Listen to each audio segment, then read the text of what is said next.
নমস্কাৰ বন্ধুসকল, স্বাগতম জনাইছোঁ মোৰ চেনেল হস্তীয়া নিউজলৈ। আজি আপোনালোকৰ বাবে লৈ আনিছোঁ অসমৰ ইউটিউব কমিউনিটিৰ লগত জড়িত কেইটামান ইণ্টাৰেষ্টিং খবৰ। আহক তেন্তে পলম নকৰি আজিৰ খবৰকেইটাৰ ফালে আগবাঢ়োঁ। আজিৰ প্ৰথম খবৰটোৰ বিষয়ে কথা পাতিবলৈ লৈছোঁ। কালি news boy চেনেলটিয়ে 300K subscriber complete কৰিলে। তেখেত অসমৰে ডেকা, তেখেতৰ নাম হৈছে মিলন শৰ্মা। তেখেত অসমৰ ওদালগুৰি জিলাৰ বাসিন্দা। তেখেতলৈ মোৰ ফালৰ পৰা অভিনন্দন জ্ঞাপন কৰিছোঁ। তেখেত এনেকৈ কাম কৰি যাওক, আগুৱাই যাওক, তাৰে কামনা কৰিছোঁ। এতিয়া আহিছোঁ পিছৰ দিশ খবৰৰ বিষয়ে।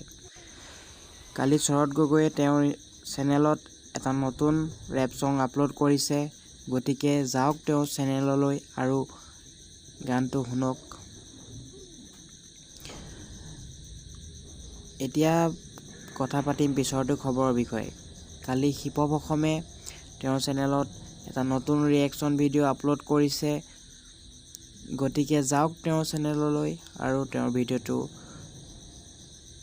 চাওক। এতিয়া আহিছোঁ পিছৰটি খবৰলৈ। কালি ৰাকেশ ৰিয়ানে তেওঁৰ ইনষ্টাগ্ৰাম পেজত এইটো আপলোড কৰিছিলে। তাতে তেওঁ লিখিছিলে যে অহা দেওবাৰ অৰ্থাৎ আজি ৰাতি 9 বজাত তেওঁ